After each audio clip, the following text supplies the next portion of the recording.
ஒரு மாணவனை பார்த்தேன். என்ன தம்பி படிப்புலாம் எப்படி இருக்குது அப்படின்னு விசாரித்தேன். அவன் ரொம்ப அழுத்துக்கிட்டான். நான் நல்லா தான் சார் படிக்கிறேன், இருந்தாலும் புத்தியில் சரியாக ஏற மாட்டேங்குது சார் அப்படின்னா. சரி, இவனும் நம்ம ரகம்தான் அப்படின்னு சொல்லி முடிவு பண்ணிட்டோம். கல்வி கற்கக்கூடிய ஒரு மாணவன் சம்பந்தப்படுற புத்திகள் பல வகை. அதை பற்றி ஒரு பெரியவர் விளக்கி இருக்கிறார். மிருத்து புத்தின்னு ஒன்று இருக்குதான். மிருத்துன்னா மண்ணு. மண்ணால் செவுறு கட்டுறோம்ல, மண் சுவரில் ஆணி அடிக்கிறதும் சுலபம், அதை பிடுங்கி எடுக்கிறதும் சுலபம். அது மாதிரி சில பேர் குரு சொல்லி கொடுக்கறத சுலபமாக கேட்டு தெரிஞ்சு வச்சுக்குவாங்க, கொஞ்ச நேரத்தில் சுலபமாக மறந்தும் போயிடுவாங்க. இது மிருத்து புத்தின்னு பேர், மண் புத்தி. தாரு புத்தின்னு ஒன்று உண்டான். தாருன்னா மரம். அதில் பச்சை மரத்தில் ஆணி அடிக்கிறது சுலபம், ஆனால் அதை எடுக்கிறது கஷ்டம். அது மாதிரி ஆசிரியர்கிட்ட இருந்து கேட்டதை கவனமா மனசுல பதிய வச்சுக்கிட்டு அதை மறக்காம இருக்கிறது தாரு புத்தி. பட்டை மரமா இருந்தா அதுல ஆணி அடிக்கிறதும் கஷ்டம், அடிக்கிற ஆணியும் சீக்கிரம் நழுவிடும். அது மாதிரி கேட்கிற விஷயம் மனசுல பதியறதும் கஷ்டம். அப்படியே பதிஞ்சாலும் அது நீடிச்சு இருக்கிறதும் கஷ்டம், கொஞ்ச காலத்துல மறந்துடும். இன்னொரு வகை புத்தி ஒன்று உண்டு, அதுக்கு பேரு சிலா புத்தின்னு பேரு. சிலான்னா கல்லு. ஒரு கருங்கல்ல 4 துளைய போட்டு ஒரு துளையில உளிய வச்சு அடிச்சா மற்ற துளை வழியாவும் பிளந்து கல்லு 2 ஆயிடும். அது மாதிரி சந்தியான இடங்கள்ல குறிப்பா ஒரு பொருளை சொன்னா அதை வச்சுக்கிட்டு மற்றதையும் தெரிஞ்சுக்கிறது, அது சிலா புத்தின்னு பேர். வேணு புத்தின்னா என்ன தெரியுமா? வேணுன்னா மூங்கில். மூங்கில் கணுவில் ஒரு பக்கம் உளிய வச்சு அடிச்சா 2 பக்கமும் பிளந்துரும். அது மாதிரி ஒரு செய்தியை கேட்டுக்கிட்டு இருக்கிறப்பவே அதோட முன்பின் தொடர்களையும் தெரிஞ்சுக்கணும், அது வேணு புத்தி. தைல புத்தின்னு ஒன்று உண்டு. தைலம்ங்கிறது எண்ணெய். தண்ணியில் ஒரு துளி எண்ணெயை விட்டா அது தண்ணி பூரா பரவி போடுதுல்ல, அது இப்படி பரவுறது மாதிரி ஆசிரியர் சுருக்கமாக ஒரு கருத்தை சொன்னா அதை வச்சுக்கிட்டு பூரா விஷயங்களையும் தெரிஞ்சுக்கணும், அது தைல புத்தி. கற்பூர புத்தின்னு ஒன்று கேள்விப்பட்டிருக்கோம். அது எப்படின்னா, கற்பூரம் தீ பட்ட உடனே பிடிச்சிக்கும். ஆசிரியர் சொன்ன உடனே நுண்ணறிவோட பாடங்களை புரிஞ்சுக்கிறது இந்த வகை புத்தி. கரி புத்தின்னு ஒன்று. அது எப்படின்னா, கரியில் நெருப்பை வச்சு விசிறிய பிறகு அதுக்கப்புறம் அது கறி நெருப்பாகும். அது மாதிரி காலம்பரை சாயந்தர வேலைகளில் ஆசிரியர் பாடம் சொல்லி கொடுப்பார், அதை கொண்டு புரிஞ்சுக்கிறது இந்த வகை. கதலித்தண்டு புத்தின்னு ஒன்று சொல்லுவாங்க. கதலிங்கிறது வாழை மரம். வாழைத்தண்டில் தீ வைக்கிறது எவ்வளவு சிரமமோ அவ்வளவு சிரமத்தோட கல்வி கற்கிறது கதலித்தண்டு புத்தி. இதை தவிர இன்னும் சில வகையான மாணவர்களை கூட அடையாளம் காட்டுறாங்க. ஆசிரியர் சொன்னதில் நல்லதை மட்டும் எடுத்துக்கிறவன் அன்னம். ஆசிரியர் கிடைச்ச இடத்துல பாடத்தை கேட்டுக்கிட்டு பிறகு தனியாக உட்காந்து சிந்திக்கிறவன் பசு. பசுமாடு அப்படித்தானே, புல்லு கண்ட இடத்துல மேயும், அதுக்கப்புறம் நிதானமாக அசை போட்டுக்கும். ஆசிரியர் சொன்னதை தவிர வேற எதையும் சொல்ல முடியாதவன் கிளி. பல இடங்களில் பாடங்கள் கேட்டு கடைசியில் ஒன்றும் புரியாமல் போகிறவன் ஆடு. ஆடு ஒரு செடியில் வயிறார மேயாது, ஒரே செடியில். இக்கரைக்கு அக்கறை பச்சைன்னா அங்கேயும் இங்கேயும் அலைஞ்சிக்கிட்டே இருக்கும். சில பேருக்கு எருமைன்னு பேர். எருமை எப்படின்னா, குளத்து நீரை கலக்கி தான் குடிக்கும். அது மாதிரி ஆசிரியர் மனசை நோக செய்து பயில்கிற மாணவர்கள்லாம் இந்த ரகம். இவ்வளவுலாம் இருந்தாலும் இந்த காலத்து மாணவர்கள்லாம் ஒரு தனி ரகம். ஒரு ஆசிரியர் வகுப்புல பாடம் நடத்திக்கிட்டு இருந்தார். இலக்கண வகுப்பு. இறந்த காலம், நிகழ்காலம், எதிர்காலம், past tense, present tense, future tense, இதை பற்றிலாம் பாடம் நடத்துகிறார். எல்லாம் சொல்லி கொடுத்துட்டு இப்போ நான் ஒரு வாக்கியம் சொல்லுவேன், அது என்ன காலம் அப்படிங்கிறத நீங்கள் சொல்லணும்னார் ஆசிரியர். சரி, நாங்கள் மாணவர்கள்லாம், நான் நாளைக்கும் பாடம் நடத்த போகிறேன், இது என்ன காலம் அப்படின்னு கேட்டார் ஆசிரியர். அதாவது நான் நாளைக்கும் பாடம் நடத்த போகிறேன், இந்த வாக்கியம் என்ன காலம்னு கேட்டார். ஒரு பையன் மெதுவாக எழுந்திரிச்சு சொன்னான், இது எங்க போதாத காலம் சார் அப்படின்னு சொல்லிவிட்டு உட்காந்துட்டானா. இருட்ட கண்டா பயம் உண்டாவதே, அது ஏன்? இப்படி ஒரு கேள்வியை ஒரு பெரியவர்கிட்ட கேட்டாங்க. அதுக்கு அவர் பதில் சொல்றார், மனிதனுடைய ஆதிகால வாழ்க்கையில தொற்றிக்கொண்ட பயம் இது வேரூன்றி இருக்குது, இன்னமும் போகல. 50,000 வருஷங்களுக்கு முன்னாடி மனுஷன் குகைகள்ல வாழ்ந்தான். பகல்ல பயம் இருக்காது, ராத்திரியில மிருகங்கள் தாக்கும், கொல்லும், நிம்மதியா தூங்க கூட முடியாது. அதனால இந்த மனுஷனுக்கு இரவுன்னா மரணம், பயம் அப்படின்னு பழகி போச்சு. மனிதர்களுடைய எல்லா மனசையும் சேர்த்து மொத்தமா ஒரு மனசு உண்டு, மனிதர்களுடைய நினைவு இந்த மொத்த மனசுல பதிஞ்சிருக்கு, பரவுது. இந்த மொத்த மனசுல இருட்டு பற்றிய பயம் பதிந்து நீடிக்குது அப்படிங்கிறார் அவர். இந்த காலத்துல இரவை பகலாக்கிறதுக்கு எவ்வளவு விளக்குகள்லாம் வந்தாச்சு. ராத்திரியிலேயும் மிருகங்கள் தாக்குங்கிற நிலைமை இல்ல. பாதுகாப்பான வீடுகள், விலங்குகளும் விலகி போயிட்டு, விலங்குகள்லாம் விலகி போயிட்டு, வீடுகளும் பாதுகாப்பா இருக்குது. சரி, இருந்தாலும் அந்த பழங்கால பயம் இருட்டு பயம் இன்னமும் மனுஷனை விட்டு போகல. இன்னொரு விஷயம் என்னன்னா, இருட்டுல இருந்து வெளிச்சத்துக்கு வராத மனிதர்கள் இன்னைக்கு அதிகம். ஒரு ஆளு ஆத்துக்கு மீன் பிடிக்கிறதுக்காக போனான், இன்னும் விடியல. அதுக்குள்ள வலையை எடுத்துட்டு கிளம்பி போயிட்டான். வெளிச்சம் வர்றதுக்கு முன்னாடியே போய் சேர்ந்துட்டான். விடிகிற வரைக்கும் என்ன பண்றது, சும்மா கரையிலேயே உட்காந்து காலாட்டிட்டு இருக்கிறான். காலில் ஏதோ ஒரு சின்ன மூட்டை தட்டுப்பட்டது. இருட்டுல அது என்னன்னு சரியா தெரியல. மூட்டைக்குள்ள சின்ன சின்ன கல்லா நிறைஞ்சிருக்குது. சும்மா பொழுது போகணுமேங்கிறதுக்காக இவன் அந்த மூட்டைக்குள்ள இருந்து ஒவ்வொரு கல்லா எடுத்து ஆத்துல வீசிக்கிட்டு இருக்கிறான். விடிகிற வரைக்கும் வேற வேலை இல்லைங்கிறதுனால எப்படி செஞ்சுக்கிட்டே உட்காந்துருக்கிறான். கிழக்க மெதுவா வெளிச்சம் தெரிய ஆரம்பிச்சது. பொழுது விடியறதுக்கான அறிகுறி. இதுக்குள்ள அந்த மூட்டையில இருந்த எல்லா கல்லையும் எடுத்து வீசி எறிஞ்சுட்டான். கடைசியா ஒரே ஒரு கல்லு மட்டும்தான் கையில பாக்கி இருந்தது. வெளிச்சம் வந்ததும் அந்த கல்லை பார்த்தான், அப்படியே திகைச்சு போயிட்டான். அடடா, இது வரைக்கும் தெரியாம தப்பு பண்ணிட்டோமே அப்படின்னு நினைச்சான். ஏன் தெரியுமா, அவன் கையில இருந்தது வெறும் கல் இல்ல, விலை வசந்த ரத்தன கல்லு. இருட்டுல என்னன்னு புரியாததுனால மூட்டையில இருந்த எல்லா ரத்தன கல்லையும் ஆத்துல வீசி எறிஞ்சிருக்கிறான். இப்போ அவனுக்கு அழுகே வந்துரும் போல இருந்தது. வாழ்க்கைய வசதி ஆக்கிக்கிறதுக்கான வாய்ப்பு அவனுக்கு இருந்தது. இருந்தாலும் இருட்டுல அதை இழந்துட்டான். அந்த வகையில அவனுக்கு கொஞ்சம் அதிர்ஷ்டம் இருந்திருக்குது. அதாவது ஏதோ ஒரு வகையில இருந்திருக்குது. அதனாலதான் அந்த கடைசி கல்ல எரியறதுக்குள்ள வெளிச்சம் வந்துட்டுது. பல பேருக்கு அந்த அளவு கூட அதிர்ஷ்டம் வர்றது இல்ல. எல்லாத்தையும் வீசினதுக்கு அப்புறம் தான் வெளிச்சம் வரும். என்னன்னு விவரம் தெரியாமலே எழுந்திரிச்சு வந்துருவாங்க. வாழ்க்கைங்கிறது ஒரு பெரிய புதையல். அதை புரிஞ்சிக்காம மனுஷன் அதை வீசி எரிஞ்சுக்கிட்டு இருக்கான் அப்படிங்கறது தான் பெரியவங்க கருத்து. சில பேருக்கு புரிஞ்சுக்கிற நேரம் வரும், அதுக்குள்ள வாழ்நாள் எல்லாம் ஓடி போயிருக்கும். அதுக்கப்புறம் என்ன பண்றது?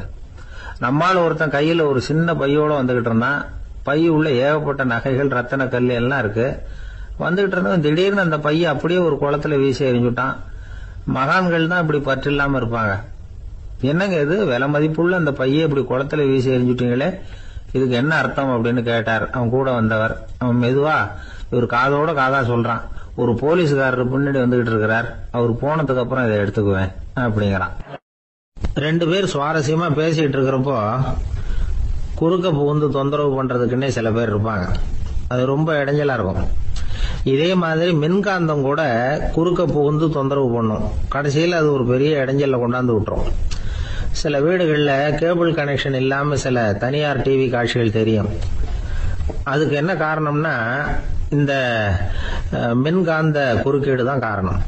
இதைத்தான் சுருக்கமா EMI அப்படின்னு சொல்றாங்க.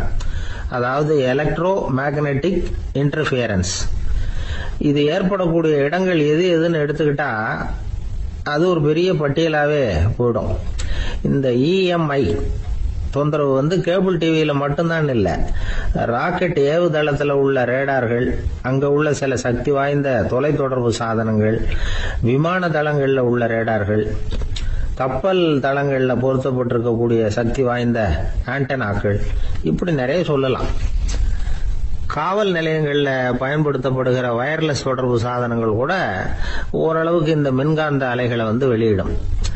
நம்ம வீட்டில் உட்காந்துக்கிட்டு ரேடியோ கேட்டுக்கிட்டு இருப்போம் அல்லது டிவி பார்த்துக்கிட்டு இருப்போம்.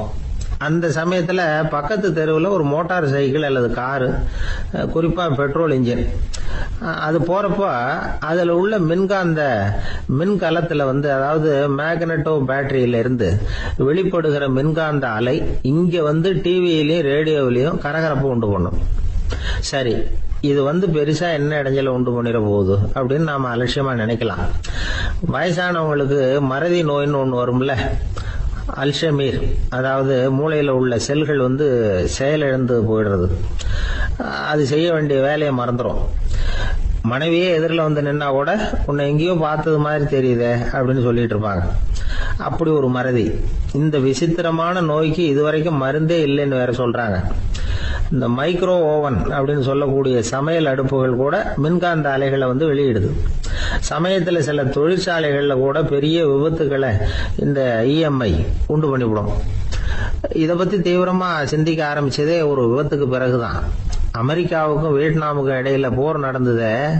அந்த சமயம் அமெரிக்காவுக்கு சொந்தமான விமானம் தாங்கி கப்பல் ஒண்ணு வியட்நாமை தாக்கிறதுக்கு தயாரா ஏவுகணைகளோட கடல்ல நிறுத்தி வைக்கப்பட்டிருந்தது. தற்செயலா அந்த பகுதியில கப்பல் தொலைத்தொடர்பு பகுதிக்கு அருகில ஊடுருவிய இந்த சக்தி வாய்ந்த ரேடியோ அலைகள் ஏவுகணையில இருந்த மின்னணு சர்க்கியூட்டை பூர்த்தி செஞ்சு வச்சுட்டுது. அவ்வளவுதான், ஏவுகணை அங்கேயே வெடிச்சு சிதறி போச்சு. 130 பேர் அந்த இடத்திலேயே உடல் கருகி செத்து போட்டாங்க. ஏகப்பட்ட பொருள்கள் நாசம். இந்த விபத்துக்கான காரணம் என்னங்கிறத உடனடியா யாராலையும் கண்டுபிடிக்க முடியல. ரொம்பவும் கடுமையா முயற்சி பண்ணி கடைசியா கண்டுபிடிச்சாங்க, இது இந்த இஎம்ஐ வேலை தான் அப்படின்னு. மின்னணு தொலைபேசிகள் இருக்கு, இதுல பேசும்பொழுது நம்ம காதை அதாவது செவியை ஊடுருவக்கூடிய மின்காந்த அலையானது மூளைக்கு போய் அங்க மூளை கட்டிகளை உருவாக்க ஊக்கம் கொடுக்குது அப்படின்னு வேற கண்டுபிடிச்சிருக்கிறாங்க. இந்த இஎம்ஐ ரொம்ப குறைஞ்ச மின்காந்த அழுத்தத்துல நமக்கு எந்த பாதிப்பையும் ஏற்படுத்துறது இல்லை. மின்காந்த அலைகள் அழுத்தத்தோட இருக்கிற இடங்கள்ல ரொம்ப நேரம் இருந்தோம்னா நம்ம உடம்பின் வெப்பநிலை 2 டிகிரி செல்சியஸ் வரைக்கும் அதிகரிக்குதாம். அதனால வெப்பநிலையை சீராக்கிறதுக்கு இதய துடிப்பும் அதிகரிக்குது. இப்படிலாம் கண்டுபிடிச்சிருக்கிறாங்க. இப்பெல்லாம் இந்த மின்காந்த குறுக்கீடுகளை தடுக்கிறது எப்படி அப்படின்னு விஞ்ஞானிகள் யோசனை செய்ய ஆரம்பிச்சிருக்கிறாங்க. இந்த விஷயத்துல அலட்சியமா இருந்தோம்னா எதிர்காலத்துல நிறைய பேருக்கு இந்த ஞாபக மறதி நோய் வந்துடும். அப்புறம் அது ரொம்ப கஷ்டமா போயிடும். ஒரு குடும்ப தலைவர் தன் மனைவியை பார்த்து, யார் நீ, உன்னை எங்கேயோ பார்த்தது மாதிரி இருக்குதே அப்படின்னு சொல்லிட்டு இருந்தார். உடனடியா அவரை போய் பார்த்தேன். வாங்க டாக்டர் கிட்ட போகலாம் அப்படின்னு. அவரு என்னை தனியா அழைச்சிட்டு போய் காதோட காதா மெதுவா சொல்றார், இத பாருப்பா, என் கையில பணம் இல்லாத போகலாம், அப்படி மறதி நோய் வந்துட்டது மாதிரி நடிச்சுக்கிட்டு இருப்பேன், அவ்வளவுதான், அதை நீ கண்டுக்காத அப்படின்னார். ஒரு ஊர்ல ஒரு பெரிய செல்வந்தர் இருந்தார். பணத்துக்கு பஞ்சம் இல்லை. அதனால இந்த உலகத்துல முடியாத காரியம் எதுவும் இல்லைன்னு நினைச்சார். பணம் இருந்தாலே அந்த நினைப்பு தானா வந்துடும். அதனால இவரும் அப்படி நினைச்சதுல ஒன்றும் தப்பு இல்லை. அந்த ஊருக்கு குருநானக் ஒரு தடவை வந்தார். அவருக்கு இந்த செல்வந்தர் ரொம்ப பிரமாதமா ஒரு வரவேற்பு கொடுத்தார். ஊர் எல்லையிலேயே எங்க வீட்டுக்கு விருந்து சாப்பிட்டுட்டு போகணும்னு கேட்டுக்கிட்டார். அவரும் சரின்னு ஒத்துக்கிட்டார். உடனே தன்னுடைய பங்களாவில் ஒரு பெரிய விருந்துக்கு ஏற்பாடு பண்ணார். குருநானக் அழைச்சிட்டு வீட்டுக்கு போனார். உட்கார வச்சார். ஐயா, நான் இந்த ஊர்லயே ரொம்ப பெரிய வசதி உள்ளவன், என்னால எல்லாம் முடியும். உங்களுக்காக நான் என்ன செய்யணும்னு சொல்லுங்க, எதுவா இருந்தாலும் பரவாயில்ல, எவ்வளவு செலவானாலும் பரவாயில்ல, என்னால செய்ய முடியும். என்ன செய்யணும்னு சொல்லுங்க, அது போதும், நான் செய்யறேன் அப்படின்னு நான் ரொம்ப பணிவா. இதை கேட்டதும் குருநானக் சிந்திச்சார் கொஞ்ச நேரம். அதுக்கப்புறம் தன்னோட சட்ட பைக்குள்ள கையை விட்டு ஒரு பழைய ஊசி ஒன்னு எடுத்தார். அந்த செல்வந்தர்கிட்ட கொடுத்தார். இத பாருங்க, இவ்வளவு தூரம் நீங்க கேட்கறதுனால சொல்றேன், எனக்கு நீங்க செய்ய வேண்டிய உதவி இதுதான். ஊசிய கையில வாங்கிக்கிட்டு இதை என்ன செய்யணும் சொல்லுங்க அப்படின்னாரு அவரு. நீங்க செய்ய வேண்டியது என்னன்னா, இந்த ஊசிய பத்திரமா வச்சிருக்கணும். நாம 2 பேரும் இறந்து போனதுக்கு பின்னாடி இன்னொரு உலகத்துல நாம சந்திக்கக்கூடிய வாய்ப்பு இருக்குது. அப்ப இந்த ஊசியை என்கிட்ட கொண்டாந்து கொடுக்கணும். இதுதான் நீங்க எனக்காக செய்ய வேண்டிய உதவி அப்படின்னார் குருநானக் லேசா சிரிச்சுக்கிட்டே. இதை கேட்ட உடனே இந்த பெரியவர் முழிக்க ஆரம்பிச்சிட்டார். அது எப்படிங்க, நான் சாகிறப்ப எப்படி இந்த ஊசியை எடுத்துக்கிட்டு இன்னொரு உலகத்துக்கு வர முடியும்னார்.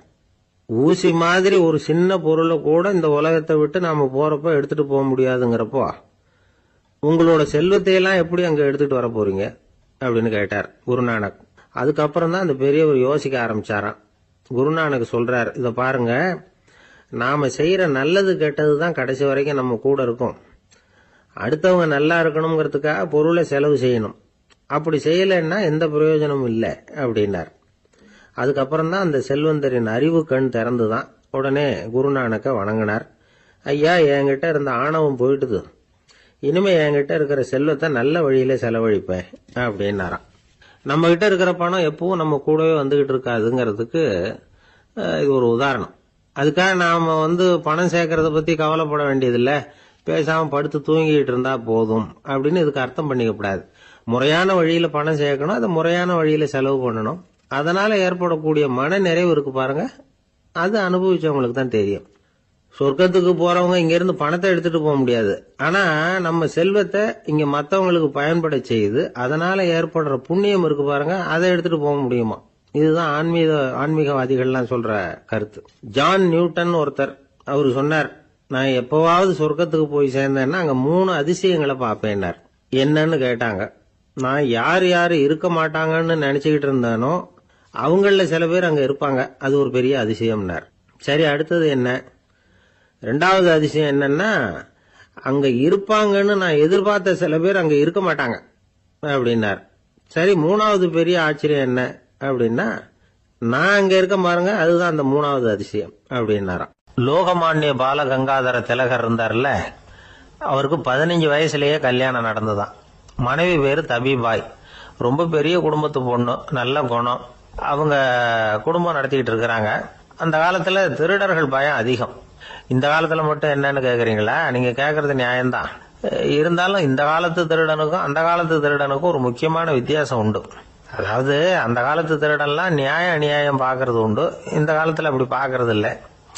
அந்த காலத்துல திருட வர்றவங்கள்ட்ட கூட ஒரு தார்மீக உணர்வு உண்டாம். அதாவது அப்போ உள்ள கொள்ளைக்காரங்க எதை களவாடினாலும் சரி, அரிசியை மட்டும் களவாடுறது இல்லையா, அப்படி ஒரு கொள்கை. அதனால பாருங்க, அந்த காலத்து பெண்கள் நகை நட்டுகளை பத்திரமா வைக்கணும்னா பெட்டியில வைக்கிறது இல்ல, அரிசி பானையில போட்டு வச்சு விடுறது. இப்பெல்லாம் பேங்க்ல சேஃப்டி லாக்கர்னு இருக்குல்ல, அது மாதிரி அந்த காலத்துல சேஃப்டி லாக்கருங்கிறது அரிசி பானை. இந்த வளையல், மூக்குத்தி, தோடு இப்படி எதுவா இருந்தாலும் அதுல போட்டு பத்திரமா வச்சிருவாங்க. திருடன் அரிசி பானை பக்கம் போறதில்லை. ஏன்னா சாப்பிடுற விஷயத்துல கை வைக்கக்கூடாது, அது பாவம் அப்படின்னு அவன் நினைக்கிறான். திலகரோட மனைவி தபிபாயும் அதே மாதிரி தன்னுடைய ஆபரணங்களை ஒரு அரிசி பானைக்குள்ள போட்டு மூடி வச்சிருந்தாங்களாம். இப்படி இருந்தப்போ ஒரு நாள் ஒரு பிச்சைக்கார பொண்ணு வீடு வீடா பிச்சை கேட்டுக்கிட்டே வந்திருக்குது. திலகர் வீட்டுக்கும் தர்மம் போடுங்க தாயே அப்படின்னு தான் அந்த பொண்ணு. அந்த அம்மா தபிபாய் காதல இது விழுந்திருக்கு. உடனே கை நிறைய அரிசி அள்ளிட்டு போட்டிருக்கு. பாத்திரத்துல அரிசியை போட்டதுக்கு அப்புறம் தான் தெரியுது, பளிச்சுன்னு கண்ணுல படுது. அதாவது அந்த அம்மாவோட வைர மூக்குத்தி ஒண்ணு அரிசியோட சேர்ந்து அந்த பிச்சைக்கார பொண்ணு பாத்திரத்துல போய் விழுந்துட்டுது. இந்த அம்மாவுக்கு மனசுக்குள்ள குழப்பம், என்ன இப்படி ஆயிட்டுதே, மூக்குத்தி போயிட்டுதே, பிச்சை பாத்திரத்துல இருந்து அதை எப்படி எடுக்கிறது அப்படின்னு தயக்கம். வாயை திறந்து அதை கேட்கறதுக்கும் கூச்சம். திண்ணையில உட்கார்ந்து இருந்த திலகர் இவ்வளவையும் பார்த்துக்கிட்டு இருக்கிறார். மனைவியின் மனசுக்குள்ள நடக்கிற மௌன போராட்டத்தை அவர் நல்லா புரிஞ்சுக்கிட்டாராம். மனைவியை பார்த்து சொன்னாராம், தபிபாய், இது தெய்வ சம்மதம், அவளுக்கு சேர வேண்டிய மூக்குத்தி அவகிட்ட போயிட்டுது, பிச்சை பாத்திரத்துல விழுந்த மூக்குத்தியை எடுக்க வேணாம் அப்படின்னாராம். சரின்னு சொல்லிவிட்டு மேற்கொண்டு எதுவும் சொல்லாம அந்த அம்மா வீட்டுக்குள்ள போயிட்டாங்களாம். இந்த காலத்துல எல்லாம் அது மாதிரி நடக்குமா? வெறும் அரிசியை போட்டுட்டு விவகாரம் பண்ணிட்டு இருக்க மாட்டோமா? ஒரு பெரிய மனுஷன் வீட்டுக்கு ஒரு பிச்சைக்காரன் வந்தான்.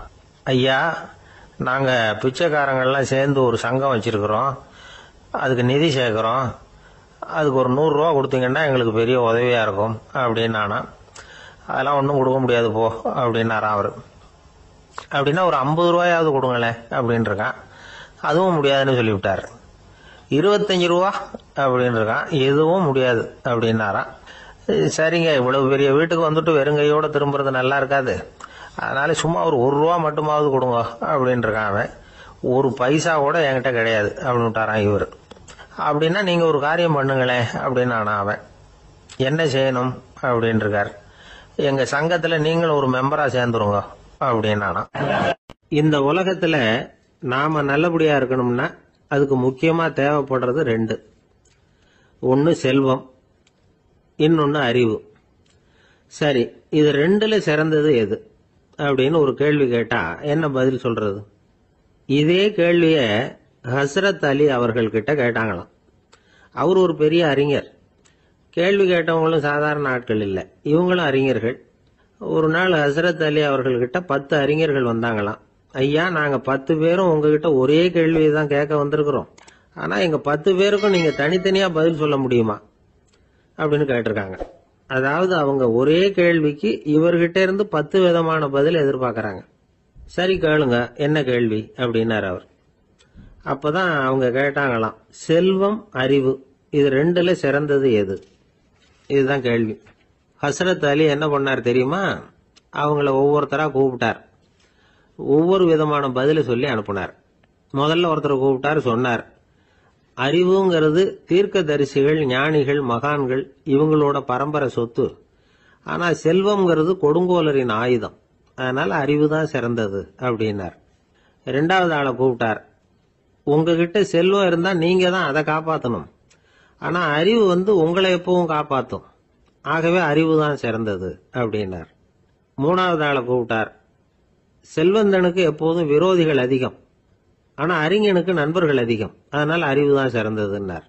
அடுத்தவரை கூப்பிட்டார், செல்வம் அடுத்தவங்களுக்கு கொடுக்க கொடுக்க குறையும், ஆனா கல்விங்கிறது அதிகரிச்சுக்கிட்டே வரும், கொடுக்கறதுனால குறையாது. அதனால அறிவு தான் சிறந்ததுன்னார். இன்னொருத்தரை கூப்பிட்டார், அறிவுள்ளவன் எப்பவும் அதை அடுத்தவங்களுக்கு வாரி வழங்கிக்கிட்டே இருப்பான். அதனால அவங்ககிட்ட தாராளத்தன்மை இருக்கும். ஆனா செல்வந்தன் கிட்ட கஞ்சத்தனம் தான் இருக்கும். அதனால அறிவு தான் சிறந்ததுன்னார். ஆறாவது நபரை கூப்பிட்டார், செல்வத்தை கள்வர்கள் திருடிட்டு போக முடியும், ஆனா அறிவை அப்படி திருடிட்டு போக முடியாது அப்படின்னார். ஏழாவது நபரை கூப்பிட்டார், செல்வம் கால ஓட்டத்துல அழிஞ்சிரும், ஆனா அறிவை கால ஓட்டம் ஒன்றும் பண்ண முடியாது. ஆகவே அறிவே சிறந்ததுன்னார். எட்டாவது ஆளை கூப்பிட்டு சொன்னார், செல்வத்துக்கு எப்பவும் எல்லை உண்டு, நிறை உண்டு, அளவு உண்டு, கணக்கு உண்டு. ஆனா அறிவுக்கு அப்படிப்பட்ட எல்லை எதுவும் கிடையாது. அதனால அதுதான் சிறந்ததுன்னார். அடுத்தவனை கூப்பிட்டார், செல்வம் உள்ளத்துல உள்ள ஒளியை போக்கிவிடும், இருட்டை உண்டாக்கிவிடும், விரிந்த மனப்பான்மையை குறுகலாக்கிவிடும். ஆனா அறிவு அப்படி இல்லை, இருண்ட உள்ளத்துல ஒளியை பாய்ச்சி அதை விசாலப்படுத்துது. அதுதான் சிறந்ததுன்னார். கடைசியா 10வது நபரை கூப்பிட்டார், செல்வம் மனசுல செருக்கை உண்டாக்குது, ஆணவத்தை ஏற்படுத்துது. அதனால நானே கடவுள்னு நினைக்கிற அளவுக்கு மனுஷனை தாழ்த்தி விடுது. ஆனா அறிவு பணிவையும் பண்பாட்டையும் வளர்க்குது. அதனால அறிவு தான் சிறந்ததுன்னார்.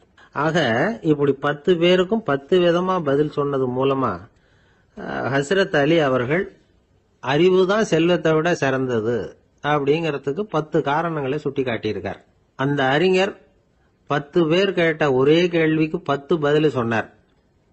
நமக்கு வேண்டிய ஒருத்தர் 10 பேர் கேட்ட கேள்விக்கு ஒரே பதில் சொல்லி சமாளிச்சார்.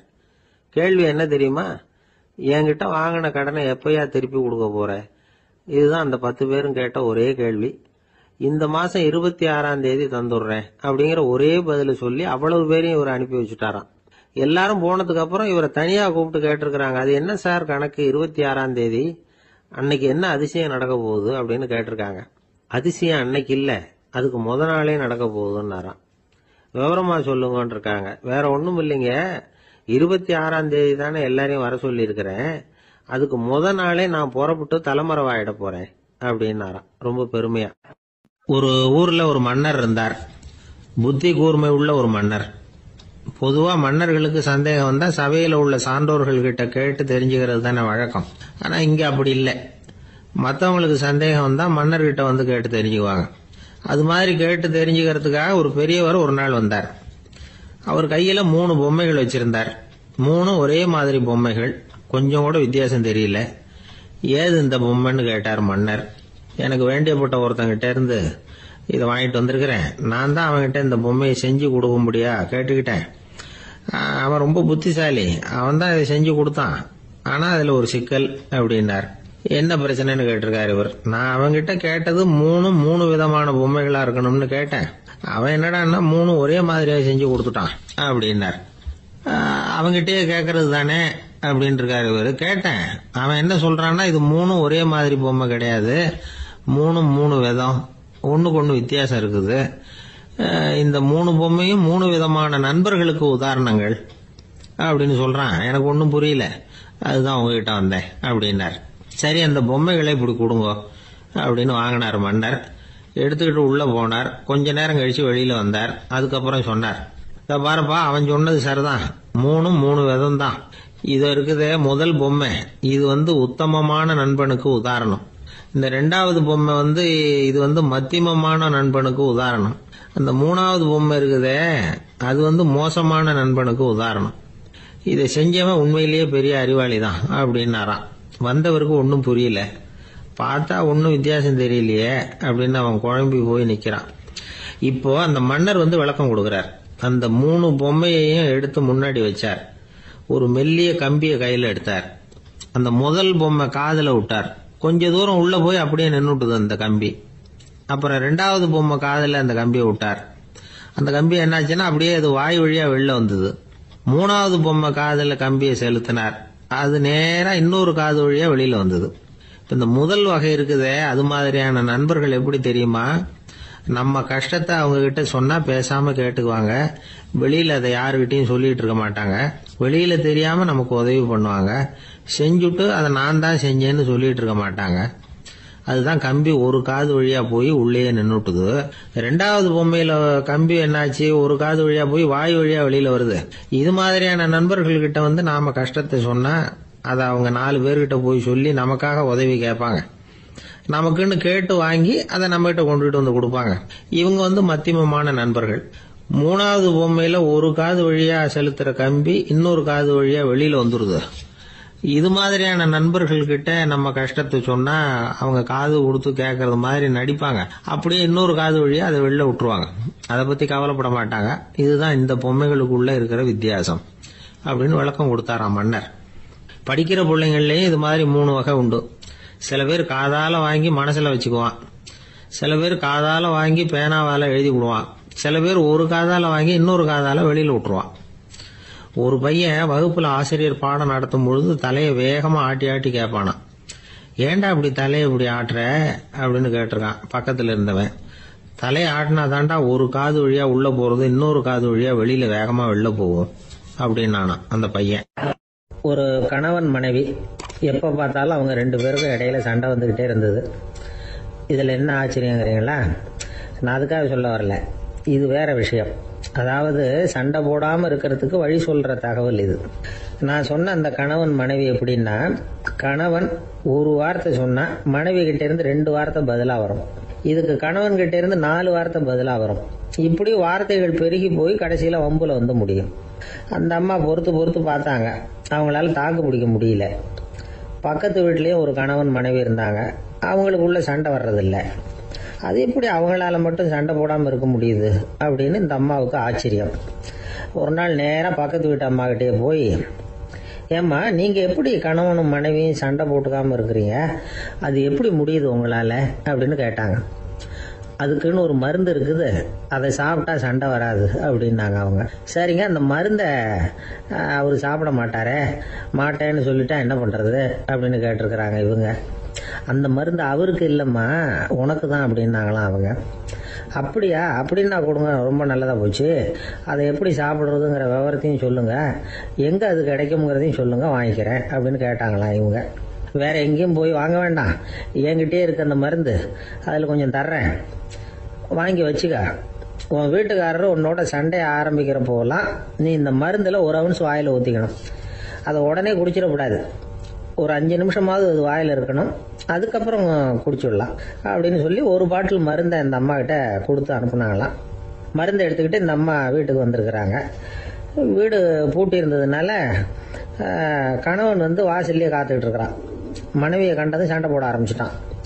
வீட்டை பூட்டி விட்டு எங்க போய் தொலைஞ்ச, எவ்வளவு நேரமா ஒரு மனுஷன் வாசல்லையே காத்துட்டு கிடக்கிறது அப்படி இப்படின்னு கத்த ஆரம்பிச்சிட்டான். மனைவி இதுக்கு பதிலே சொல்லல. அந்த அம்மா வீட்டை திறந்தாங்க, சமையல் அறைக்குள்ள போனாங்க, 1 ounce மருந்தை வாயில ஊத்திக்கிட்டாங்க. அன்னைக்கு சண்டை மேற்கொண்டு வளரவே இல்லை, நின்றுட்டுது. மருந்து பரவாயில்ல. அதுக்கப்புறம் பல சந்தர்ப்பங்கள்ல சண்டை வரும் போல இருக்கிற போலாம் இந்த மருந்து அதை நிறுத்தி இருக்கு. பிரமாதமான மருந்தா இருக்குது இது. இதை கொஞ்சம் அதிகமாகவே வாங்கி வீட்டில் வச்சுக்க வேண்டியதுதான் அப்படின்னு முடிவு பண்ணிட்டு இந்த அம்மா மறுபடியும் பக்கத்து வீட்டு அம்மாகிட்ட போனாங்க. எவ்வளவு விலையானாலும் சரி, நான் காசு கொடுத்து வாங்கி வச்சுக்கிறேன், எந்த கடையில் இருக்கு இந்த மருந்து சொல்லுங்க அப்படின்னு கேட்டாங்க. இந்த மருந்துக்கு விலையே கிடையாதுங்க, இலவசமாகவே கிடைக்கும்னாங்களாம் அவங்க. அது எப்படி விலையில்லாமல் இதை விற்க முடியுது அப்படின்னு கேட்டாங்களாம் இவங்க. அது மருந்தா இருந்தா தானே விலை வைக்கிறதுக்கு, அது வெறும் தண்ணி தானே அப்படின்னாங்களாம். வெறும் தண்ணியா சண்டையை நிறுத்துது அப்படின்னு இருக்காங்க இவங்க. அது சண்டையை நிறுத்தல, உன்னோட மௌனம் தான் சண்டையை நிறுத்துது. நீ வாயில தண்ணியை வச்சுக்கிறதுனால எதிர்த்து பேசுறது இல்ல, அதனால உன்னுடைய கணவர் கோபம் சாந்தமாயிடுது அப்படின்னாங்களாம் அவங்க. இந்த கதையிலிருந்து சண்டையை நிறுத்துற மருந்து எதுன்னு தெரிஞ்சுக்கிட்டோம் இல்லையா?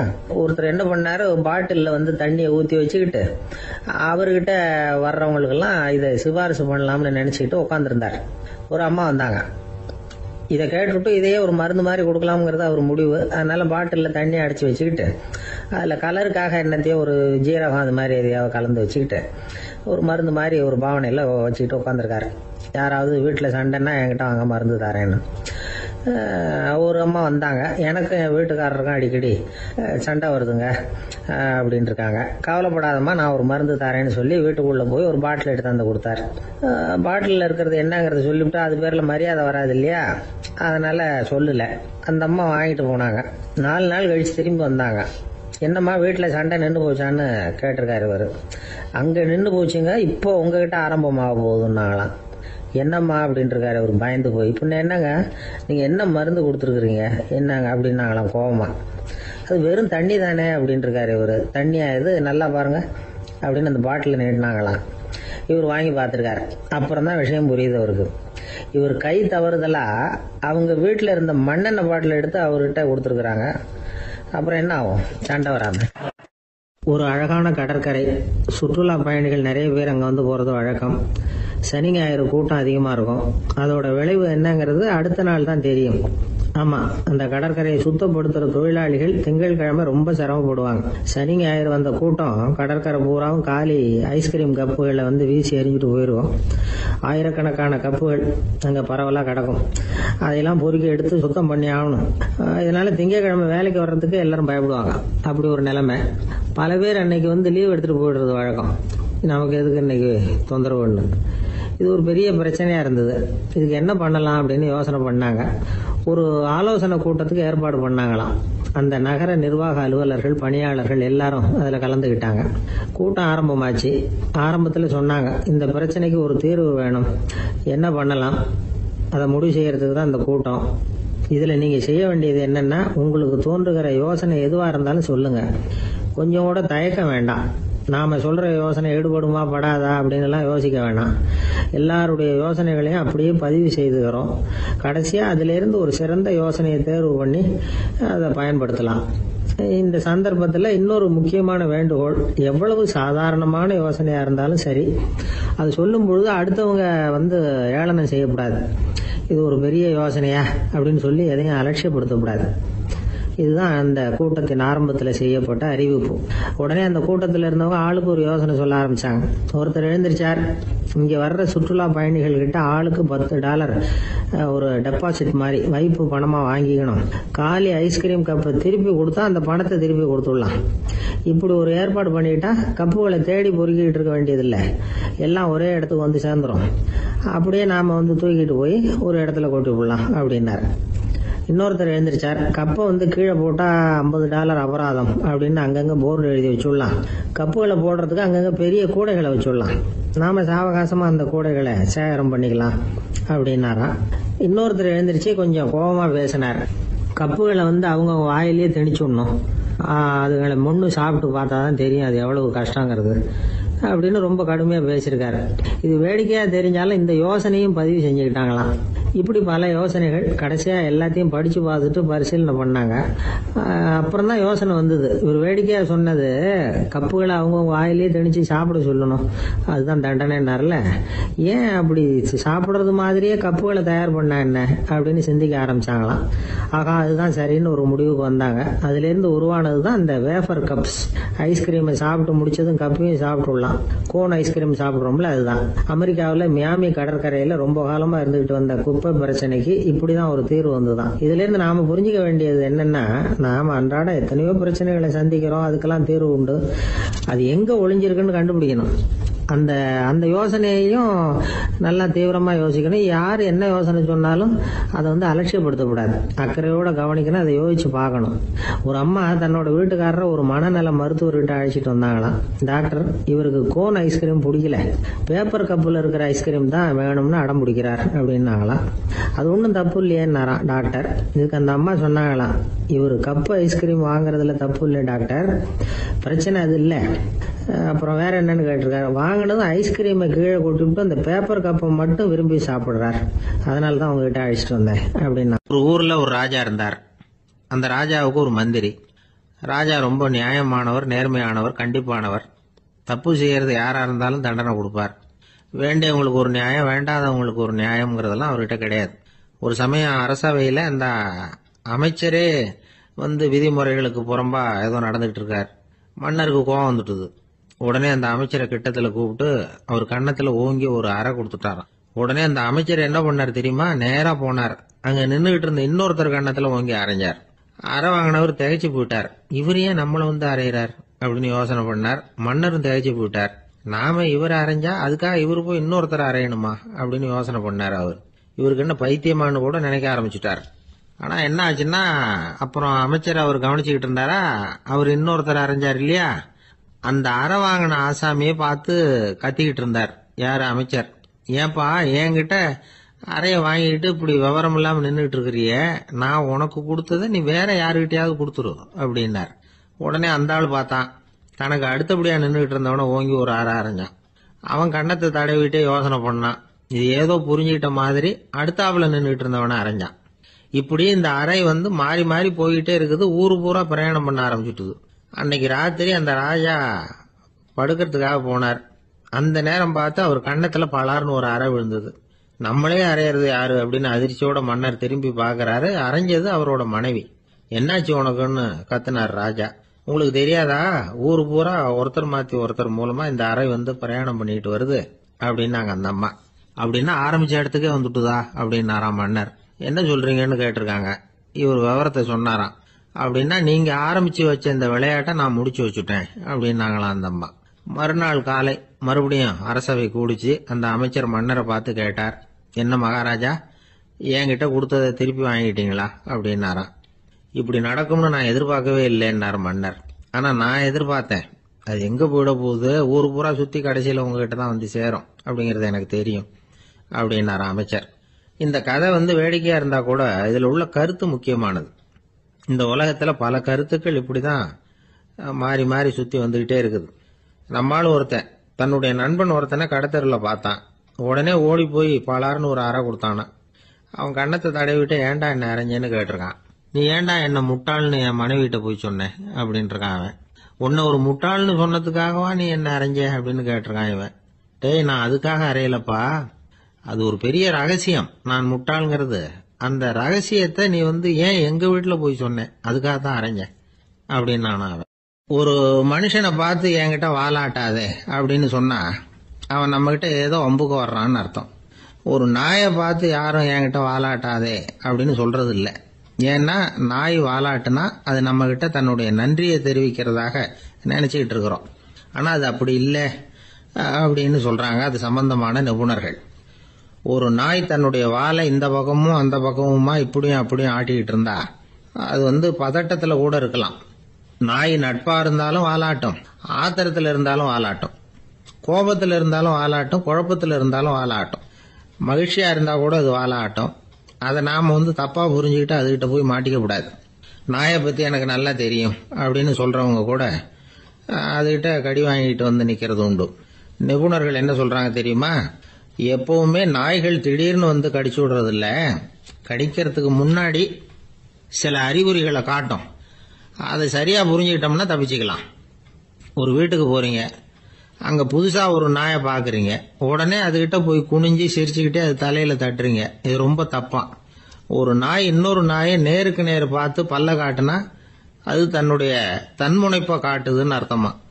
உன்னை விட நான் பெரியவன் அப்படின்னு சொல்லுதுன்னு அர்த்தம். அதனால நீங்க அது மாதிரி கிட்ட போய் சிரிக்கிறோம் அப்படின்னு நினைச்சுக்கிட்டு பல்ல காட்டினா உங்களையும் எதிரியா நினைச்சிரும். இன்னொரு விஷயம் என்னன்னா, தலையில தட்டுனா நாய்க்கு பிடிக்காது.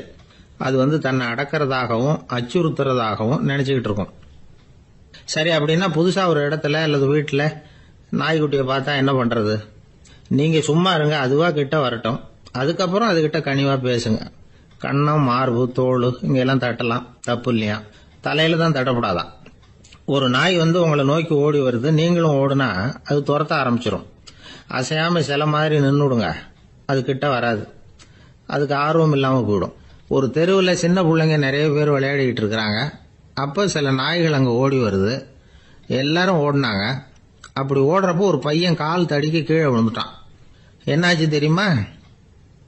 துரத்திட்டு வந்த நாய்கள்லாம் கீழே விழுந்தவன ஒன்றும் செய்யல, அவன் கிட்டே போகல. ஓடிக்கிட்டு இருந்தாங்கல்ல பசங்க, அவங்கள துரத்திக்கிட்டு அவங்க பின்னாடி ஓடிச்சான். அதுதான் நாய்களுடைய சுபாவம். ஒரு நாய் நம்மளை நேருக்கு நேர் முறைச்சு பார்க்குதுன்னு வச்சுங்க, நாமளும் அதை முறைச்சு பார்க்கக்கூடாது.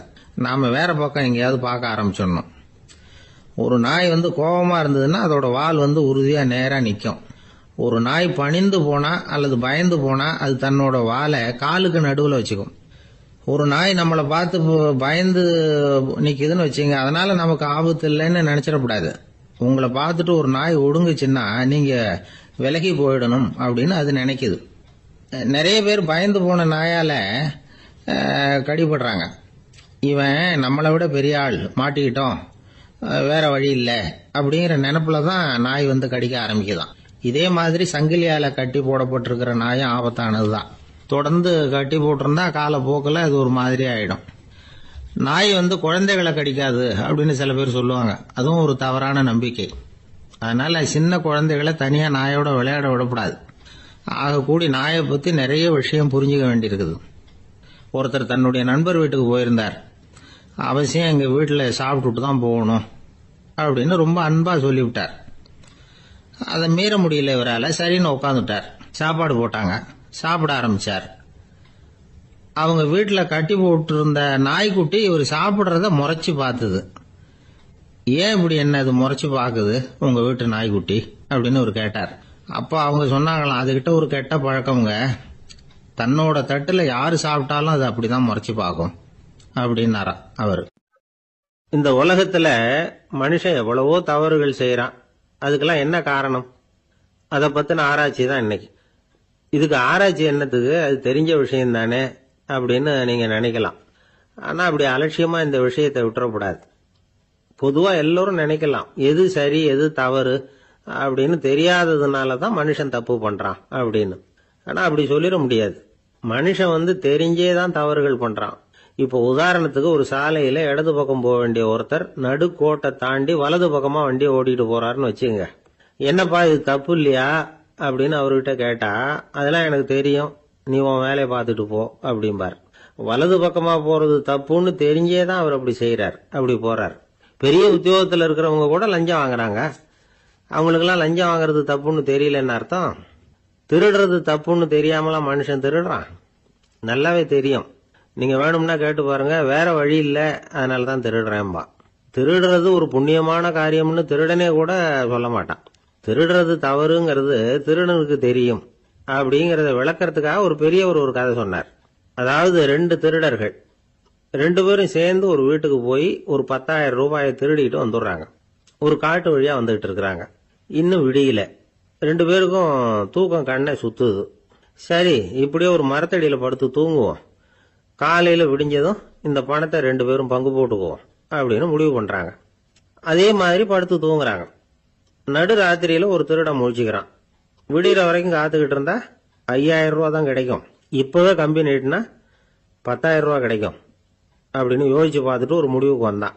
மெதுவா அந்த 10,000த்தையும் சுருட்டிக்கிட்டு அடுத்தவனுக்கு தெரியாம ஓடி போயிட்டான். விடியுது.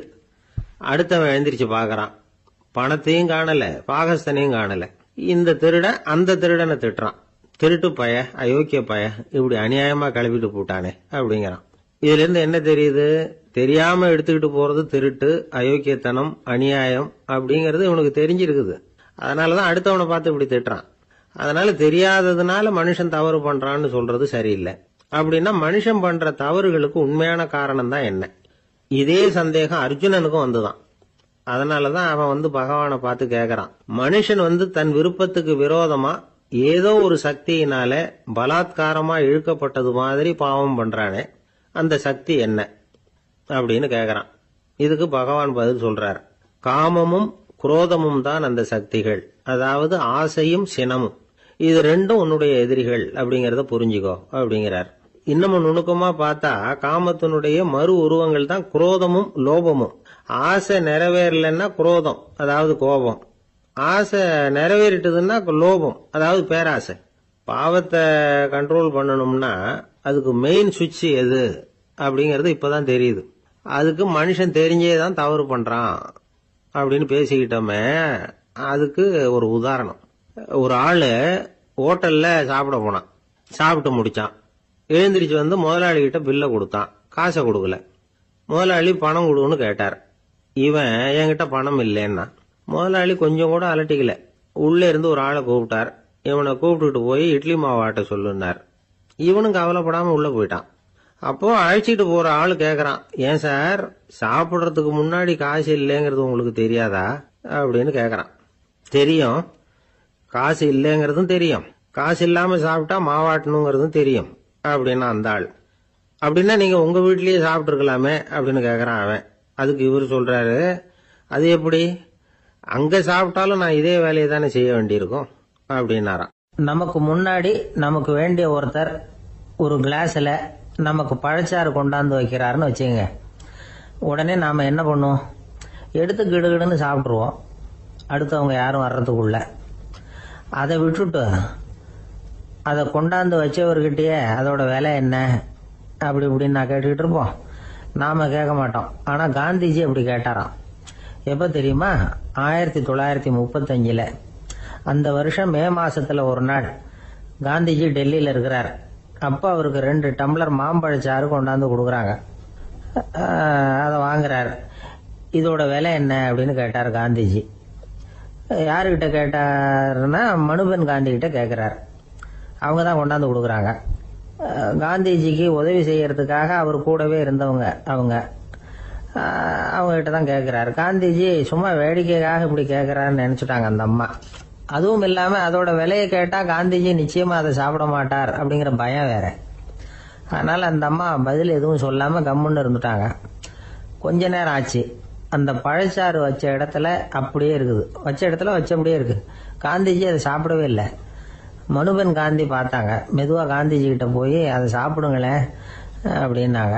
பழச்சாறு விலை என்னன்னு கேட்டேன், அதுக்கு பதில் இல்லை. அது முதல் தப்பு. பதிலை எதிர்பார்த்திருந்தும் அதை பத்தி விசாரிக்கல, அது 2வது தப்பு. இப்படி 2 தப்புகளை பண்ணிவிட்டு என்கிட்ட வந்து இதை சாப்பிடுங்கன்னு சொன்னா அது எப்படி அப்படின்னு கேட்டாராம் காந்திஜி. மனுபென் காந்தி என்ன சொல்றதுன்னு தெரியாம திகைச்சு போய் நின்றுகிட்டு இருந்தாங்க. காந்திஜி தொடர்ந்து சொன்னாராம், இப்ப என் முன்னாடி வச்சிருக்கிற இந்த பழச்சாறு விலை சுமாரா ஒரு அரை ரூபாயாவது இருக்கும்.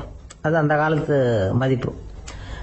இந்த பழச்சாறு இல்லாம கூட என்னால இருக்க முடியும்.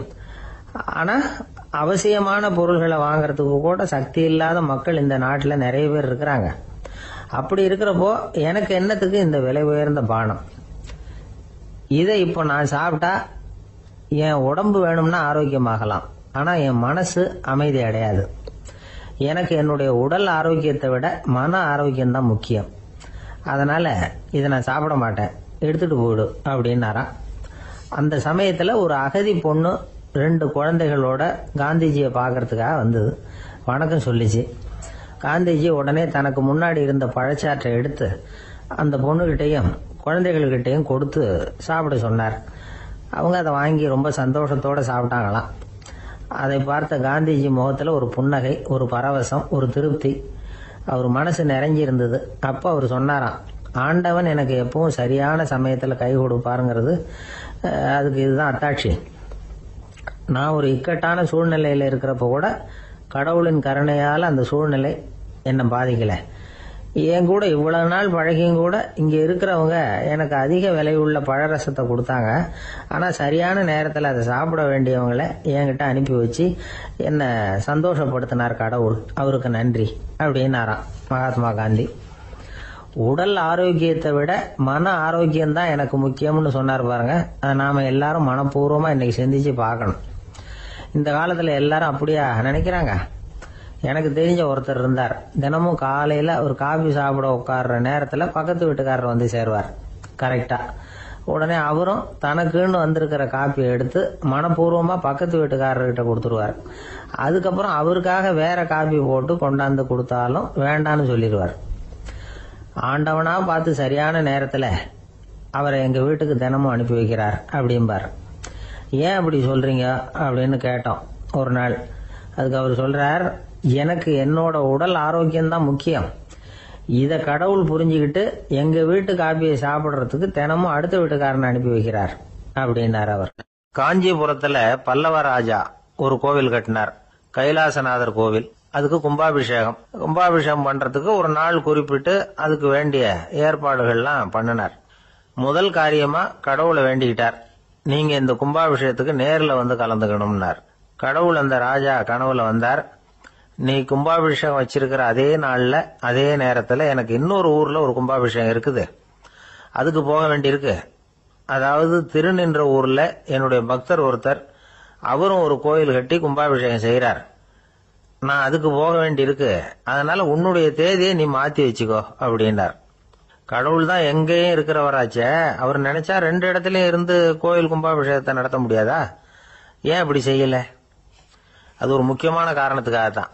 திருநின்ற ஊர்ல இருந்த பூசலாருங்கிற அந்த அடியாரின் பெருமையை இந்த உலகத்துக்கு எடுத்து காட்டணுங்கிறதுக்காகத்தான் கடவுள் அந்த ராஜா கிட்ட அப்படி சொன்னார். சரி, அந்த அடியார் அப்படி என்னதான் பெருசா கோயில் கட்டி விட்டார்? ராஜா கட்டின கோயிலை விட பெருசா? அவர் கட்டினது கருங்கல்லாலேயோ மண்ணாலேயோ மரத்தாலேயோ இல்ல. அவர் கட்டின கோயில் வேற மாதிரி. அது மனசால கட்டின கோயில், மனசுக்குள்ள இருக்கிற கோவில், மனக்கோவில். அந்த அடியார் தன்னோட மனசுக்குள்ள மாசக்கணக்கா ஒவ்வொரு கல்லா சேர்த்து கட்டின கோவில். இந்த விஷயம் ராஜாவுக்கு தெரியாது. அவர் என்ன நினைச்சுட்டாரு, அது நாம கட்டின கற்கோயிலை விட ரொம்ப பெருசா இருக்கும் போல இருக்கு அப்படின்னு நினைச்சுட்டாரு. சரி, அப்பேற்பட்ட அந்த கோயிலை தரிசனம் பண்ணிவிட்டு வருவோம் அப்படின்னு நினைச்சு ராஜா திருநின்ற ஊருக்கு போறார். அங்க போய் பார்த்தா கோயிலையும் காணும், ஒன்னையும் காணும். கடைசியில பூசலார் கட்டின மனக்கோவில் தான் அதுங்கிறத அவர் புரிஞ்சுக்கிறார். உடனே அந்த அடியாரின் காலில் விழுந்து வணங்குறார். அவரோ, இது மனசால முயன்ற கோவில், இதுக்கு இத்தனை பெருமையா அப்படின்னு ஆச்சரியப்படுறார். இதுல ஆச்சரியப்படுறதுக்கு ஒண்ணும் இல்ல. ஆண்டவன் விரும்புறது அகபக்தியை தவிர புற தோற்றங்களே அல்ல. இத நாம புரிஞ்சுக்கிட்டோம்னா நமக்குள்ள எந்த வேறுபாடுகளும் வர்றதுக்கு வழியே இல்லை.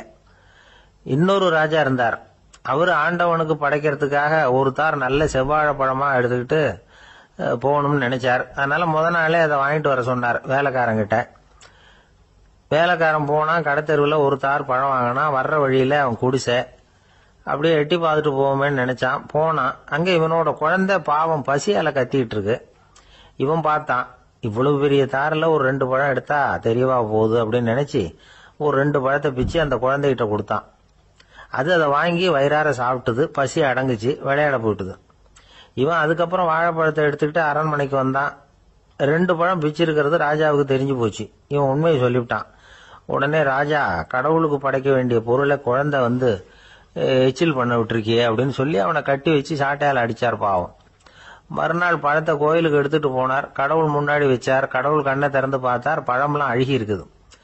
என்ன இது அழுகி போன பழம் அப்படின்னார். ராஜா முழிச்சார். நல்லா தானே இருந்தது அப்படின்னு நினைச்சார். அப்போ கடவுள் அந்த ராஜா கிட்ட சொன்னாராம், இத பாருப்பா, இந்த தாரில் 2 பழம் தான் நல்ல பழம், அந்த 2 பழங்களையும் நேத்திக்கே நான் சாப்பிட்டுட்டேன் அப்படின்னாராம். அப்பதான் ராஜாவுக்கு புரிஞ்சுது, ஏழை குழந்தையின் பசியை தீர்க்கறதுக்காக உதவுன அந்த 2 பழம் தான் இறைவன் சாப்பிட்ட பழம்னு. இறைவன் இருக்கிற இடம் எது? இதுதான் பக்தின்னு சொல்றோம் இல்லையா. அது 3 வகைப்படும் அப்படிங்கிறார் ஒரு பெரியவர். அது என்ன 3 வகைன்னா, தெய்வ பக்தி, அடியார்கள் பக்தி, குரு பக்தி. அடியார் பக்தியை விட தெய்வ பக்தியை விட குரு பக்தி தான் ரொம்பவும் சிறந்ததுங்கிறார் அவர். தெய்வத்துக்கிட்ட செஞ்ச பாவம் குருநாதர்கிட்ட தீர்ந்துருமா, குருநாதர்கிட்ட செஞ்ச பாவம் தெய்வத்துக்கிட்ட போனாலும் தீராதான். இப்படி பெரியவங்கெல்லாம் சொல்லி வச்சிருக்கிறாங்க. ஒரு காடு, அங்க அயோத தௌமியர் அப்படின்னு ஒரு தபோதனர், அவரு பல மாணவர்களை ஒன்னா சேர்த்து ஒரு குருகுலம் நடத்திக்கிட்டு இருக்கிறார். பல தரப்பட்டவங்க பல திறப்பட்டவங்க மாணவர்கள் அதுல சேர்ந்து படிச்சுக்கிட்டு இருக்கிறாங்க. பாஞ்சால ராஜகுமாரன் ஒருத்தனும் அந்த குருகுலத்துல சேர்ந்து படிச்சுக்கிட்டு இருக்கிறான். அவன் பேரு ஆருணி.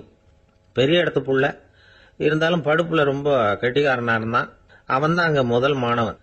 ஒரு நாள் குருநாதர் அந்த அரசகுமாரனை கூப்பிட்டார்.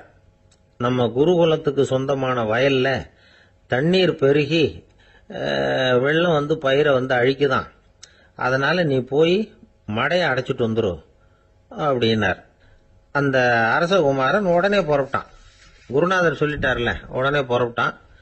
நான் பெரிய இடத்து பிள்ளையாச்சே, ராஜகுமாரன் ஆச்சே, ரொம்ப செல்வா கூட வளர்ந்தவனாச்சே, நான் போய் வயல்ல இறங்கி வேலை செய்யறதா அப்படின்னு அவன் நினைக்கல. குருநாதர் கட்டளையை நிறைவேற்ற வேண்டியது நம்ம கடமை அப்படின்னு நினைச்சான். உடனே ஒரு மண்வெட்டியை தூக்கி தோல்ல வச்சுக்கிட்டு புறப்பட்டு போயிட்டான். வயலுக்கு போனான். பார்த்தான், தண்ணி கரையை உடைச்சிக்கிட்டு வயலுக்குள்ள ஏகமா பாஞ்சிக்கிட்டு இருக்குது. இவன் மண்வெட்டியால களிமண்ணை புல்லோடு சேர்த்து புல் பத்த மாதிரி வெட்டி வெட்டி போட்டான். இருந்தாலும் மடையை அடைக்க முடியல.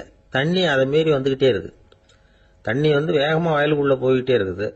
போடுற பத்தையெல்லாம் கரைஞ்சி கரைஞ்சி போயிட்டு இருக்கு. இருந்தாலும் இவன் தன்னுடைய முயற்சியை கைவிடல. வெட்டி வெட்டி போட்டுக்கிட்டே இருக்கிறான். காலையில் அங்க போனவன் சாயந்தரம் வரைக்கும் இப்படி செஞ்சுக்கிட்டு இருக்கிறான். உடம்பும் மனசும் ரொம்பவும் சோர்ந்து போச்சு. இருந்தாலும் குருநாதர் இட்ட கட்டளையை நிறைவேற்றாம இருக்கிறோமேங்கிற ஒரு குறை அவனுக்கு இருக்கு. குரு கட்டளையை நிறைவேற்றாத நான் இன்னமும் இருக்கணுமா அப்படின்னு யோசனை பண்ண ஆரம்பிச்சுட்டான். என்ன செய்யலாம்னு பார்த்தான். நம்ம குருநாதர் இட்ட பணிக்காக இந்த உடம்பையே தியாகம் பண்ணலாம் அப்படின்னு முடிவு பண்ணான். தண்ணி பாயுதுல, அதுக்கு குறுக்க விழுந்து அப்படியே மடையை அடைச்சிக்கிட்டு அப்படியே படுத்துட்டான். இது மற்றவங்களுக்கு தெரியாது. அன்னைக்கு ராத்திரி ஒரு விளக்கு முன்னாடி உட்காந்து குருநாதர் பிள்ளைங்களுக்கு பாடம் சொல்லி கொடுத்துக்கிட்டு இருக்கிறார். வரிசையில் இருக்கக்கூடிய ராஜகுமாரனை காணல. நம்ம ஆருணி எங்க போனா அப்படின்னு சொல்லி மற்ற மாணவர்களை விசாரிச்சார். இப்போ அவங்க சொன்னாங்க, சுவாமி அவன் காலையில வயலுக்கு மடையை அடைக்கிறதுக்காக போனான், நீங்க தான் போக சொன்னீங்க, இன்னும் திரும்பி வரல அப்படின்னு அவர் பையன். குருநாதர் உடனே ஒரு தீவெட்டி எடுத்துக்கிட்டு மாணவர்களை அழைச்சிக்கிட்டு வயலுக்கு போனார். அங்க போய் பார்த்தா ஆளை காணும். ஆருணி ஆருணின்னு சொல்லி சத்தம் போட்டு கூப்பிட்டு பாக்குறார். நான் இங்க இருக்கேன் குருநாதா அப்படின்னு காலுக்கு அடியிலிருந்து ஒரு சத்தம் வருது. குனிஞ்சு பார்த்தா அவன் மடையில படுத்திருக்கிறான். என்னப்பா இதுன்னார். காலையிலேருந்து இந்த மடையை அடைச்சி பார்த்தேன் சுவாமி, முடியல, அதனால இப்படி குறுக்க படுத்துட்டேன். என்னை தாண்டறதுக்கு பயந்து போய் தண்ணியே தேங்கி நின்றுட்டுது அப்படின்னா. அவனுடைய குரு பக்தியையும் அவனை தாண்டறதுக்கு அஞ்சு நிற்கிற தண்ணி தேக்கத்தையும் பார்த்துட்டு எல்லாரும் ரொம்ப ஆச்சரியப்பட்டு போயிட்டாங்களாம். ஆருணி எழுந்திருச்சு வா அப்படின்னு கூப்பிட்டாராம் குருநாதர். அவன் தண்ணீரை பொழந்துகிட்டு எழுந்திருச்சு வந்தானான். அதனால அவனுக்கு உத்தாலகன் அப்படின்னு ஒரு பேர். உத்தாலகன்னா தண்ணீரை பிளந்தவன் அர்த்தம். அந்த உத்தாலகன் மாதிரி இந்த காலத்து மாணவர்களுக்கும் குரு பக்தி வேணும் அப்படின்னு சொன்னோம் ஒரு பள்ளிக்கூடத்துல. உடனே நிறைய மாணவர்கள் எழுந்திருச்சு நின்னாங்க. சார், நீங்க எங்களை இன்னமும் சரியா புரிஞ்சுக்கலன்னு நினைக்கிறோம். அன்னைக்காவது ஒருத்தன் அப்படி இருந்தான், இன்னைக்கு ஏகப்பட்ட உத்தாலகர்கள் இருக்கிறோம். எங்க வாத்தியார் கட்டளை இட்டா இப்பவே அது மாதிரி வயலுக்கு போய் மடையில குறுக்கப்படுத்துக்கிறதுக்கு இந்த வகுப்புல உள்ள அத்தனை பேரும் தயாரா இருக்கிறோம் அப்படின்னாங்க. அப்படியா அப்படின்னு சொல்லி கேட்டோம் ரொம்ப சந்தோஷமா. ஒருத்தன் ரொம்ப அடக்கமா எழுந்திருச்சான். அப்புறம் சொன்னான், ஆமா சார், வகுப்புல இவர் நடத்துற பாடத்தை கேட்டுக்கிட்டு இருக்கிறத விட பேசாம போய் மடையில படுத்துடுறது ஒன்றும் கஷ்டமான காரியமா இருக்காது, அதனாலதான் எல்லாரும் அங்க போறேன்னு சொல்றோம் அப்படிங்கிறான். துருக்மேனியாவில் அஷ்காபாத் அப்படின்னு ஒரு நகரத்துல ஒரு புவியியல் விஞ்ஞானி இருந்தார். அவரு ஒரு நாய்க்குட்டி வளர்த்தார். ஒரு நாள் முன்னிரவு நேரம் ஒரு மேஜைக்கு முன்னாடி உட்கார்ந்து அந்த விஞ்ஞானி ஏதோ கணக்கு போட்டுக்கிட்டு இருக்கிறார். அவருக்கு ஒரு சின்ன பெண் குழந்தை, அது தொட்டில தூங்கிட்டு இருக்குது. அந்த நாய்க்குட்டியும் ஒரு மூலையில படுத்து அது பாட்டுக்கு தூங்கிட்டு இருந்தது. ஒரே அமைதி. அந்த நேரத்துல திடீர்னு அந்த நாய்க்குட்டி துள்ளி எழுந்திருச்சுது. நேரா குழந்தைகிட்ட ஓடிச்சு. அந்த குழந்தைய அது போட்டிருந்த ட்ரெஸ்ஸோட சேர்த்து கவ்வி தூக்குச்சு. தூக்கிட்டு வாசல் பக்கம் ஓடிச்சு. நாய்க்குட்டி குழந்தைய கவ்வி தூக்க முடியுமாங்கிற சந்தேகம் உங்களுக்கு இல்லையா? நீங்க நம்ம ஊர் நாய்க்குட்டியவே பார்த்து பழக்கப்பட்டிருக்கீங்க, அதனால நம்புறதுக்கு சிரமமா இருக்கும்.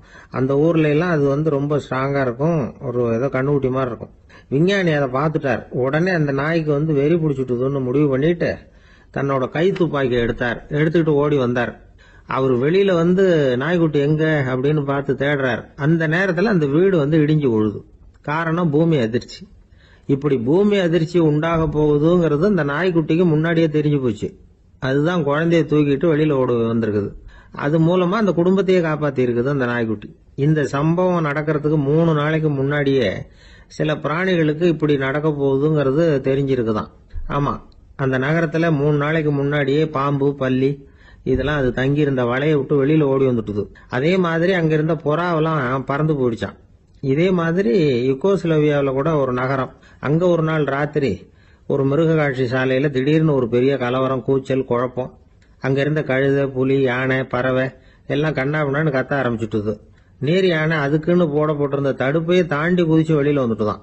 மறுநாள் தான் எல்லாருக்கும் விஷயம் புரிஞ்சுது. அடுத்த நாள் காலையில அங்க பூமி அதிர்ச்சி உண்டாயிட்டுது. இப்ப பாருங்க, அதாவது மனுஷனை போய் தீர்க்கதரிசி அது இதுன்னு சொல்லிட்டு இருக்கிறோம். இவனை விட அது பரவாயில்லைன்னு தோணுது. அதாவது மிருகங்கள் ஒன்னு நடக்க போகுதுங்கிறத முன்னாடியே புரிஞ்சுக்குதே.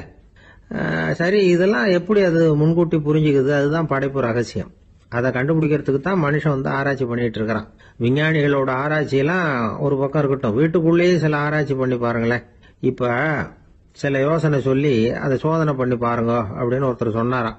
அதாவது இப்ப மழை வருமா வராதா அப்படின்னு தெரிஞ்சுக்கணுமா, உடனே ஒரு பூனைக்குட்டி பின்னாடியே மெதுவா போய் அது என்ன செய்யுதுன்னு கவனிச்சு பார்க்கணும். பூனைக்குட்டி தன்னோட பாதத்தினால சுகத்துல வந்து அப்படி கீறிக்கிட்டு இருக்கும். அப்படி கீறினா கண்டிப்பா மழை வரும். சில சமயம் பூனைக்குட்டி அப்படியே மல்லாந்து படுத்துக்கிட்டு பாதத்தை உயர தூக்கும், அப்படியும் எப்படியும் புரளும். இப்படி செஞ்சதுன்னா அன்னைக்கும் மழை இருக்காது. அதனால முன்னாடி இருந்தது மழை வர்றதுக்கு அறிகுறி, இது மழை இல்லைங்கிறதுக்கு அறிகுறி. பறவைகள் பிராணிகள் இதுகளோட நடவடிக்கைகளை பார்த்துட்டு அதையெல்லாம் அடிப்படையா வச்சுதான் காலநிலையை கண்டுபிடிக்கிற கருவிகளை கண்டுபிடிச்சிருக்கிறாங்க. வாத்து இருக்குல்ல, சில சமயம் தன்னோட அழகை தன்னோட இறகுகள்ல அப்படியே புதைச்சிக்கும். அப்படி செஞ்சா குளிர்காலம் வரப்போகுதுன்னு அர்த்தம். பருவநிலை குளிரா மாறப்போகுதுங்கிறதுக்கு இதுதான் அறிகுறி. சிட்டுக்குருவி இருக்குதுல்ல, அதெல்லாம் புழுதியில உழுந்து புரளும், சிறகுகளை வந்து படபடன்னு அடிச்சுக்கும். அப்படி செஞ்சா மழை வரப்போகுதுன்னு அர்த்தம். ஒண்ணு மட்டும் நாம நல்லா தெரிஞ்சுக்கணும், இயற்கையின் சீற்றம்னு சொல்றோம் இல்லையா, இயற்கை ஏன் நம்ம மேல கோவப்படுது?